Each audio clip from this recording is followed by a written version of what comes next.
students of class 10. Today we are going to look at a few stories, a few success stories that have made their mark in history. Now, have you ever tried playing with a Rubik's Cube? Yeah, have you? Well, I have tried many times. I have tried the Rubik's Cube. I actually wanted all 4 colors to be on the different sides, but I could never succeed. I probably tried once, twice, thrice, 10 times, 15 times, 20 times. But one fine day I gave up. I don't play with Rubik's Cubes anymore. If somebody gives me a Rubik's Cube, I look at it and I say, sorry, that's not my cup of tea. I don't even try. I don't even try. Okay? But a person who never gives up, who never quits, is the person who will succeed in life. Okay? So, there is a mantra or a very important aspect that we should all dwell upon, and that is, one must try, and when one tries, one will fail in life. Okay? One will fail in life for sure, unless things go, things fall in the right place. But otherwise, you may fail. When one fails, what should one do? One should try again. Then they may fail. Then they must try again. Then again they'll fail and try and fail and try and fail. It should be it should go around and round and round. You should never stop that. Try and fail, try and fail, try and fail, try and fail. One fine day you try and fail, but then one fine day you may try and succeed. Okay? Now, this story here, it's not a story, but you have this particular article. It's part B, reading article from your English book, and this is for 10th standard students of SCERT board. Now, the name of our article is Every Success Story is Also a Story of Great Failures. That means every success story. Like you've heard about a lot of people who have succeeded in their lives, who have made their mark in history. You say their name and somebody says their name and you know who it is. Indira Gandhi, you know who she is. Ambani, you know who he is. They've made their mark. You know Mother Teresa. Yes, you know her. Diana, you know her. They have somehow made their place in the hearts of people, in the lives of people, and in history. Do you think that they got that name and fame just with one try? Maybe they just tried once and they got it? No, not really. They probably might have tried and tried and tried and tried and tried and tried. Yeah, you can add in 100 more tries, and they have succeeded. But most of us, what do? We look at the success and say, oh, look at that. When a tree is planted, you don't wait for, you look at the fruit and say, wow, beautiful tree. But we never think about the root and the branches and the whole thing that actually takes place to actually, for it to become a tree. We don't think about all those things. We just look at the tree and fruit and we enjoy it. But actually, for that fruit to be formed, for the tree to give its fruit, there's a lot of effort. Today, we are going to look at a few lives who have tried, who have failed, and who have succeeded. And this particular article is written by Shiv Khera. He's a motivational speaker, and he has written many stories like this that motivate people never to stop, never to quit. Okay, so let's go ahead and look at our article.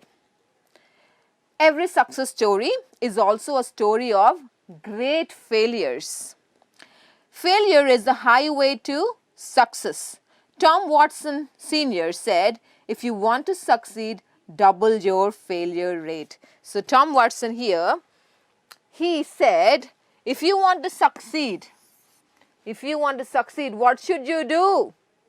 We have a lot of, magical tips. We have a lot of tips to succeed in life. And the best tip to succeed in life is fail. And this is what, who says? Tom Watson. This is what Tom Watson says. So, you want to succeed in life? Then fail. Not once, not twice. Double your failure rate. If you're successful once, then you must fail twice. If you're successful twice, then double your failure rate. 4 times you have to fail. So on and so forth. If you study history, you will find that all stories of success are also stories of great failures. But people don't see the failures. They only see one side of the picture and they say that the person got lucky. He must have been at the right place at the right time. So, this is an iceberg. I'm sure you know this illustration. This is an iceberg and imagine this as being success. Okay, this iceberg is success. We look at this iceberg and think, oh, look at it, he's so successful. Look at look at her, she's so successful. But we don't look at the iceberg that is under the iceberg that we actually see, because this iceberg is bigger than what we actually see. And this probably can be compared to failures in life. She or he may have failed 100 times, 1,000 times. And what we see over here may look very glamorous. And what we don't see is the number of times or number of efforts or the number of attempts that one has actually taken to be successful. Okay? So we only think that, oh, that person just got lucky. Otherwise, he wouldn't have succeeded. He just got lucky. Not really. There are hundreds and thousands of times that they have failed. Let me share someone's life history with you. This was a man who failed in business at the age of 21, was defeated in legislative race at age 22, failed again in business at age 24, overcame the death of his sweetheart at age 26, had a nervous breakdown at age 27, lost a congressional race at age 34, lost a senatorial race at age 45, failed in an effort to become vice president at age 47, lost a senatorial race at age 49, and was elected president of the United States at age 52. This man was Abraham Lincoln. So here we all know Abraham Lincoln. I don't think there's a person on earth who doesn't know Abraham Lincoln. We all know him. And what do we know him as? We know him as the person who actually won the elections, and he was one of the presidents of the United States. We all know him as being the president, the ex-president of the United States. He was a president. And we only know him for that instance, for that success. But in order to become so successful, at what age did he become successful? At age 52. At age 52 in 1960, at age 52, he became the president of America. But until age 52, that means still 51 years. Okay? From 1 year to 51 years, he struggled to make a mark. He tried and tried and tried. But one thing that is very good about Lincoln is that he never gave up. He never gave up. What happened to him? At the age of 21, he failed in his business and he became bankrupt. He had no money in his pocket. Okay? And at age 22, what happened to him? He failed in a legislative race. That means, there were elections within the state, and he lost those elections, like, our MLA elections. He lost those elections that take place within the state. Failed again in business at the age of 24. So I guess again he's tried to establish a business and again he failed. 24 years. When he was 26, his girlfriend, her name is Anne Rutledge.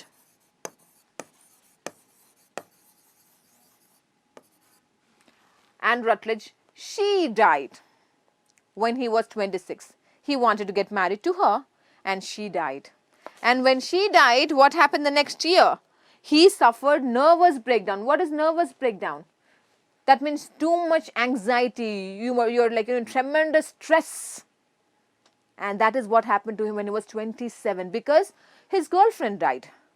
And there were so many other things that probably affected his life. No money, bankruptcy. He wanted to, run for the state elections. Lost in that. And then he lost a congressional race at age 34. So when he was 34, he said, okay, fine, I'll try to go for elections again. You know how we have Rajya Sabha and Lok Sabha. The American government, they have the House of Senate and House of Representatives. So he ran to be a member of the House of Representatives. He lost that congressional race at age 34. That means he could not be a member of the parliament, of the Lok Sabha in Indian terms. Okay? He could not become the member of the House of Representatives. He lost that race. Okay? Now, then he lost a senatorial race at age 45. He wanted to be a member of the Rajya Sabha in Indian terms. But he lost that also at age 45. Failed in an effort to become vice president at age 47. So at age 47 he said, okay, fine, now I'll try to become the vice president. He ran for elections again, he lost. Lost a senatorial race. Again he wanted to become a member of the Rajya Sabha, member of the House of Senate. But he lost again at age 49. Okay? Please understand, children, he's 49 years, 50 years. He could have given up long time ago. Like how I gave up, playing with my Rubik's Cube. How I gave up saying, I don't think I can ever solve a Rubik's Cube. I gave up. Probably if I kept trying, since I was 15, I think, when I started off. But then after few years, I said, I can do it, and I stopped trying. But if I probably didn't stop trying, by now probably I would have done it in like 2 or 3 seconds. Yeah, so but this man here, Abraham Lincoln, 50 years he kept trying, and he failed at every attempt. But what happened? And was elected President of the United States at the age 52. When he was 52 years, he ran for president and he won those elections actually. And he was one of the most brilliant presidents of the United States. They even have his photograph on their currency. Okay, so that means he made the country proud. Okay, so here we understand that to Abraham Lincoln, the path towards success, wherever he found a hurdle, it was just a detour. Okay, imagine a person like Abraham Lincoln. He was on a path, and this path he wants to eventually be led to success. Okay, the ultimate goal is, the ultimate place that he wants to reach is success. And while he is on this road, he may come to a dead end. He may come to a dead end where it's like, there is no more road to success. Success could probably be somewhere over here. And while he's on that road, he may come to a point where there is a dead end. When there's a dead end, Abraham Lincoln was not one of those people who would say, well, there's a dead end, I'm going to just go back and just do, what every normal guy would do. He didn't do that. He said, oh, if there's a dead end, fine, I'll take a detour, I'll take another route, I'll go back and I'll take another route from here. And if there's again a dead end somewhere, again he'll turn his path. He'll change routes, he'll change directions, and somehow, somewhere, one day, one fine day, he showed that it will lead him to success. Who? A person like Abraham Lincoln. Okay, so Abraham Lincoln that believed that it is not, that on this path of success, defeat was just a detour. Wherever there was a failure, it's just a detour. Fine, this is not the way to do it. Maybe it's not, there's another way, there's another way, there's another way. And he pursued the other way all the time.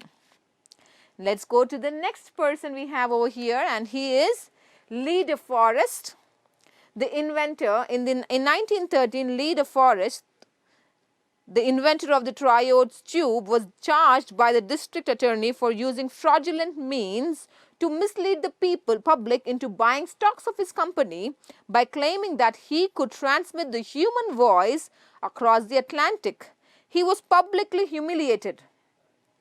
Can you imagine where we would be without his invention? Yes. Now here we have a man named Lee De Forest, and he, in the year 1906, he invented something called the triode tube. The triode tube. And he said that, my invention, somehow I'll do something, and this invention will help people across the world to be able to hear each other. Okay? And he said that, across the Atlantic, that means, person from America would be heard in Europe. Across the Atlantic, people can listen to each other's voices. That is what he claimed. And the district attorney, the lawyers, the judiciary was not happy, because many people filed case against him. Many people actually, when they heard that, he would be able to do that, when people heard that Lee De Forest would be able to transmit voice, human voice, from one place to another place, across the continents, across oceans, many people started investing in his company. They said, oh, if I buy the stocks of his company, I'll one day become rich, because he's going to become rich one day. And so many people began to invest. And probably, things didn't work out, and people started suing him. People started, claiming, they actually went to the court against him. And the district lawyers also said, yes, you have used fraudulent methods. That means things that are not correct. You have used incorrect methods to take money from the people. And because of that, you'll be put in the prison, or you have to go through some kind of judiciary corrections. So he was humiliated. People started looking at him as if he was a cheap guy, as if he was a thief who took their money. But his invention that took place in 1906, later on people used it in radios. And he was correct, guys. He said he could transmit human voice. And what do radios do? They transmit human voice. And that is what they did in the past, and that is what is continuing till date. Okay? And who is the father of radio? The early father, like we have another father of radio, but the one who actually had the idea was Lee De Forest. Okay? Because there is another man also who is credited to be the father of radio, but he was the one whose idea was used, the triode tube was used in the radios to transmit human voice from one place to another place, to a very far away place. Okay? So that humiliation, when people did not trust him, when the judiciary system did not trust him, he did not give up. Yeah? So his invention is, probably one of the greatest inventions in the history of mankind. Let's go to the next two brothers over here. Yes. A New York Times editorial on December 10th, 1903 questioned the wisdom of the Wright brothers, who were trying to invent a machine heavier than air that would fly. 1 week later at Kitty Hawk, the Wright brothers took their famous flight. So, What do newspapers do? Newspapers, they try to criticize. Yes, sometimes it can be positive criticism, sometimes it can be negative criticism. But whatever it is, journalism, that's what they do. Journalists, that's what they do. They try to take a story and they try to give the positives and the negatives of the story. So here, when the Wright brothers started, to invent the aeroplane, many people were like, can you really do that? Because a flight, an airplane is so much more heavier than air. Air has no weight. Air has no weight. We cannot measure the weight of air. But look at that heavy thing. How can that heavy thing fly? Is what the newspaper said. So the newspaper, they questioned the Wright brothers trial. They were like, they were not sure that they would ever be able to succeed in their efforts. But a week later after the publication in the newspaper, these Wright brothers, the two brothers, they flew their first airplane. Imagine what if the Wright brothers said, people are really questioning our efforts. Maybe it's not correct. Maybe they are absolutely right. Maybe we can never fly this thing. If they had ever disbelieved themselves, if they ever said, I don't trust my instincts, then they would have failed. But they always had confidence in what they wanted to do, and they did it. Okay? And today we remember them. Today we remember the Wright brothers for their airplane. Yes. Colonel Sanders, at age 65, with a beat-up car and $1,000 check from Social Security, realized that he had to do something. He remembered his mother's recipe and went out selling. How many doors did he have to knock on before he got his first order? It is estimated that he had knocked on more than 1,000 doors before he got his first order. How many of us quit after 3 tries, 10 tries, 100 tries, and then we say we tried as hard as we could? Now here we have a very famous guy, Colonel Sanders, okay, and we love his food.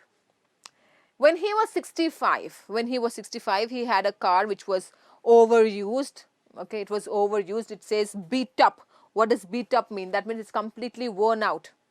It's not a new car. It's completely been used. It's overused. Used too much actually. In that car, okay, he just had 100 rupees with him. $100, sorry. He just had $100 with him. And with that $100 and with a beat up car, with an overused car, at the age of 65, he wanted to make a mark for himself. He wanted to do something for himself. What did he want to do? He said, I have a recipe that is very unique. Okay, it's his mother's recipe. Okay, and mother's food is supposed to be the greatest, the most delicious food. So he said, I have a recipe that my mother had used to cook. And he said, fine, I'll go and sell this food to people. And he knocked one door, the second door, the third door, the first, second, third, fourth, fifth. People just said, no, no. And he only faced rejection. He faced rejection. How many doors did he have to actually knock? 1, 2, 3, 10, 100, 15, 100 or 1,000? How many doors? Yes, it says that roughly calculated, estimated. So roughly calculated, he knocked more than 1,000 doors. What do? The very first door, second door, third door, fifth door, 100th, whatever. We try and then say, I tried as much as I could. Yeah? We try first time, second time we fail, third time we fail, fourth time we fail, 10th time we fail, 50th time we fail, 100th time we fail. We try and we say, I have tried as much as I could, but now I cannot. There is no more, there's nothing else I can do to this. But he did not give up. He did not quit. After like 1,000 doors that he knocked, maybe the 1,010th door was probably the person to buy that food. And today, all of us love and eat KFC food. As a young cartoonist, Walt Disney faced many rejections from newspaper editors who said he had no talent. One day, a minister at church hired him to draw some cartoons. Disney was working out of a small mouse-infested shed Disney was working out of a small mouse-infested shed near the church. After seeing a small mouse, he was inspired. That was the start of Mickey Mouse. So here we have Walt Disney, and Walt Disney, he tried to make a mark. He actually was a painter. He was an artist. He drew cartoons. He was a cartoonist. And he drew for the newspapers. Newspapers said, "Oh, you're doing such a bad job. I don't think we can keep you anymore." And so they said, "Please, we cannot leave." And so he started to work for a church. In that church, he lived in a house that was completely infested with mouse and mice. There were too many mice all around him, too many rats. And if you know it or not, Walt Disney is supposed to actually, people say that he was afraid of rats. He was afraid of rats. And one fine day when actually he was working on a drawing, he saw a rat and he drew the Mickey Mouse. And who in this world doesn't know Mickey Mouse? Yes. So today Disney is one of the most popular people, not just people, but then one of the most popular places, that people would like to go to. Walt Disney, Disneylands, Disney Worlds, yeah, they're everywhere. Most countries have them and they all appreciate his work. Not just Mickey Mouse, there are many other things also that he did. Okay. Now let's go to the next paragraph. Successful people don't do great things. They only do small things in a great way. Now drawing a mouse is not a big thing, is it? It's not. It's just a small, regular, normal thing. So don't think that successful people do great things in a great manner. What do? They take their small things in life and then they make it great. Okay. One day, a partially deaf 4-year-old kid came home with a note in his pocket from his teacher. "Your Tommy is too stupid to learn. Get him out of the school." His mother read the note and answered, "My Tommy is not stupid to learn. I will teach him myself." And that Tommy grew up to be the great Thomas Edison. Thomas Edison had only 3 months of formal schooling and he was partially deaf. Very sweet story of a mother's influence on a child. Yes, here we have Thomas Edison. Thomas Edison, when he was a little boy, he came home with a note in his pocket. And what did the note say? The note said that, "Hey, my dear mother of Thomas Edison, your child is not so good at academics. He cannot stay in this school. Come on, please. He is expelled from this school." When the mother read that note, the mother did not want to disappoint Thomas Edison. She said, "Well, your teacher says that you're doing so good that you cannot attend this kind of a normal school." And what did she do? She homeschooled him. She homeschooled him. Only for 3 months he received formal education. The rest of the education that he received was from his mother. Okay? He was partially deaf. He couldn't, listen like how we do. But still, despite all these challenges, we know his invention. Okay? And is very, very famous for his invention, the bulb. So Thomas Edison, though he was rejected education from schools, though he was partially deaf, these did not hinder him to become one of the greatest minds of the world. Okay, let's go to the next character here, and he is Henry Ford. Henry Ford forgot to put the reverse gear in the first car he made. Do you consider these people failures? They succeeded in spite of problems, not in the absence of them.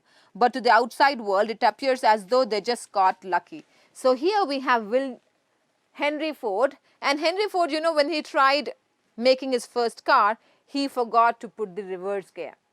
How important is it? Very important. And he forgot to do that. But did that stop him from getting further in life? No. He took that as a challenge. And he's Henry Ford. We know Ford cars. We know the brand Ford. He became famous because he did not stop trying. So when we look at these people, do we think about these people as failures? Do we think about Henry Ford as being a failure? Do we think about Thomas Edison as a failure? Though they failed in life, guys. They all failed in life. Disney failed in life. Walt Disney. Colonel Sanders failed in life. Wright Brothers failed in life. So many other people failed in life. But these people, they did not stop at that failure. Okay, everybody looks at them and says, oh, they just got lucky. Look at their lives. They're so beautiful. But no, they actually failed a lot to get that success.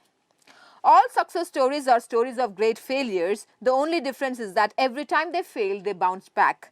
This is called failing forward rather than backward. You learn and move forward. Learn from your failure and keep moving forward. So what should you do? When you fail in life, you should not fail backwards, but you should fail forward. You know, when you fail in 9th standard, usually they put us back in 9th standard. But if you fail, you must move to the 10th standard. That doesn't happen in schools, but yeah, in your life it can happen. So learn from your mistakes and move a step up. In 1914, Thomas Edison, at age 67, lost his factory, which was worth a few $1 million on fire. It had very little insurance. No longer a young man, Edison watched his lifetime effort go up in smoke and said, "There is great value in disaster. All our mistakes are burnt up. Thank God we can start anew." In spite of the disaster, 3 weeks later, he invented the phonograph. What an attitude. So here, this man, Thomas Edison, in the year 1914, when he was 67 years, his factory caught on fire and everything got destroyed. And when everything got destroyed, he could have just said, oh my God, everything, whatever I tried, my entire lifetime effort has come to zero. Did he say that? No, he said, well, whatever I did are not there anymore. You know, all my failures, all the things that we have actually done wrong are all burnt up. Now we can start afresh. We can start new, and we can progress in life. That is the kind of attitude that people must have. He invented the phonograph 3 weeks after this got on fire. After his factory got on fire, you know what we do? We get so depressed and so dejected in life that life becomes miserable. But here, this guy didn't do that. He said, I will do something. And 3 weeks after this disaster, he came up with the phonograph. Below are more examples of the failures of successful people. Thomas Edison failed 10,000 times. How many times did he fail? He failed 10,000 times before he invented the light bulb. Henry Ford was broke at the age of 40. When he was 40 years old, this man, he had 0 rupees or $0 or whatever. He had no money. He was broke. What does broke mean? Broke means someone who is a very poor person who has no money. He was broke at the age of 40. Lee Iacocca was fired by Henry Ford too at the age of 54 Now this guy here, his grandson, his name is Henry Ford too, and he fired a person who was doing very good in life actually. His name is Lee Iacocca, and Lee Iacocca, he actually helped Ford to get, to succeed. But when Henry Ford saw that it was not really working out for the company's benefit, he said, get out of my company. When Lee Iacocca was out of the company, he got established with another company called Chrysler, and he made sure that Chrysler also gained great heights. Okay, he never stopped. Please look at the what we are trying to get. What are we trying to get from all these people? We see that these people never stopped. If there was a failure in life, they did not stop at that failure. They did not let that failure stop them.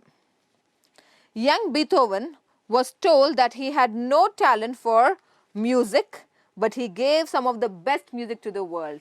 He's Beethoven, and Beethoven, if you know it or not, you can browse online, and he has composed few of the most famous compositions, musical compositions.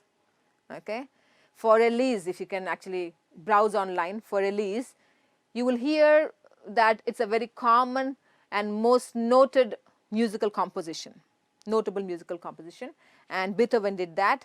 And when he was, like, after a few years, he became deaf, but still he did not stop his compositions. At the beginning, people did not appreciate him for his musical compositions. Today, the whole world keeps playing the same compositions, the musical compositions that he had rendered. Setbacks are inevitable. Setbacks means difficulties, problems. Inevitable means they will happen. They will happen. Setbacks are inevitable in life. A setback can act as a driving force and also teaches humility. In grief, you will find courage and faith to overcome the setback. We need to learn to become victors, not victims. Fear and doubt short-circuit the mind. Ask yourself after every setback, what did I learn from this experience? Only then you will be able to turn a stumbling block into a stepping stone. So everybody will have problems, everybody will have difficulties in life. Okay, life is full of them. And whenever you have something, that is really troubling you in your life, then you must learn to overcome it. Learn to be like, I can do more, that is not going to stop me. I can overcome it. You must overcome your failures. And how can you overcome your failures? With courage. You must be courageous, fearless.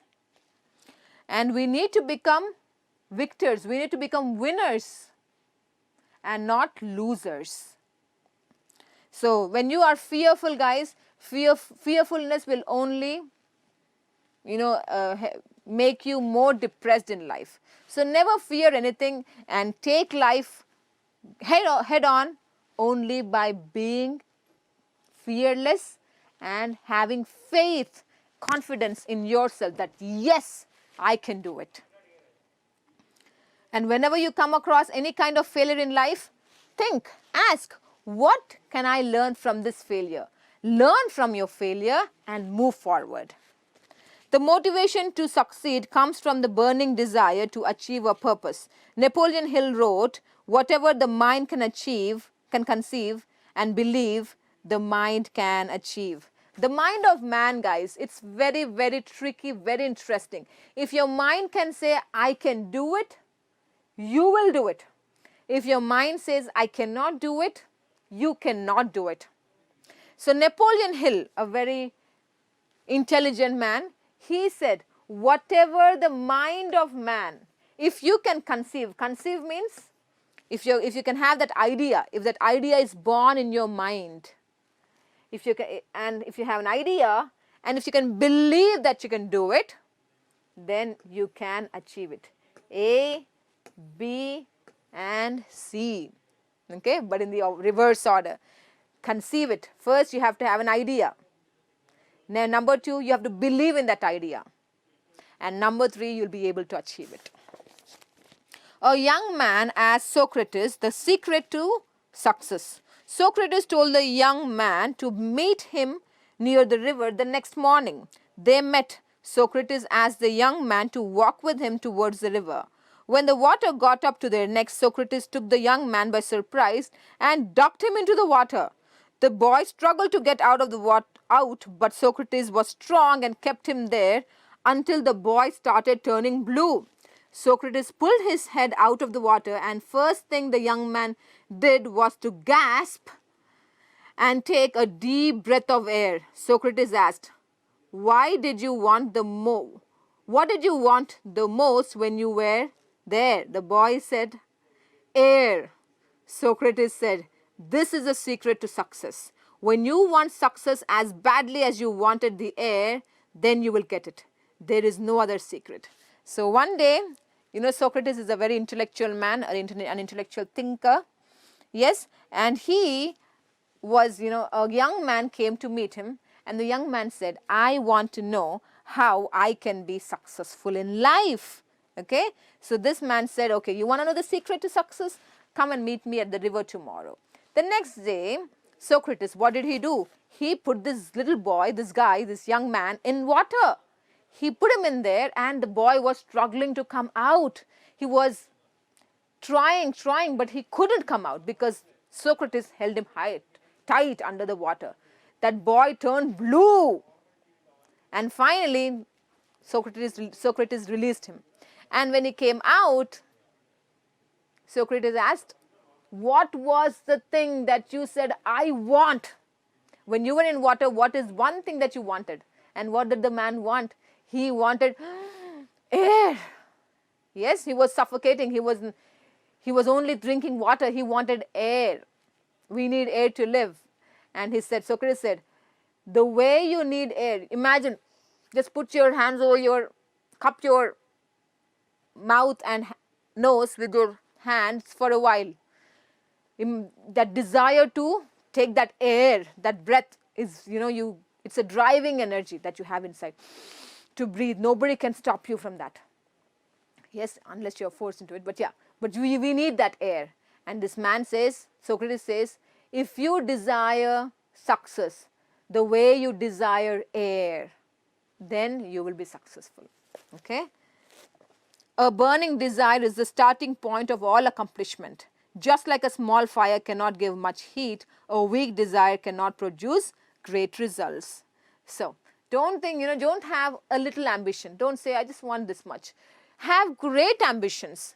Okay, think about the best thing in life and say that is what I want to be. And when you say that is what I want to be, if you have that burning desire to be something, maybe after 10 years, 15 years, 20 years, whatever it is, if you have an ambition to become great, then that ambition should be burning. It should be like a burning desire. It should never quench. It should never stop. It's just not a little bit of fire. It should be a burning fire. Okay, then you will become successful. If you think you are beaten, you are. If you think you dare not, you don't. If you like to win but think you can't, it's almost a cinch you won't. If you think you lose, you're lost. For out in the world we find success begins with a fellow's will. It's all in the state of mind. If you think you are outclassed, you are.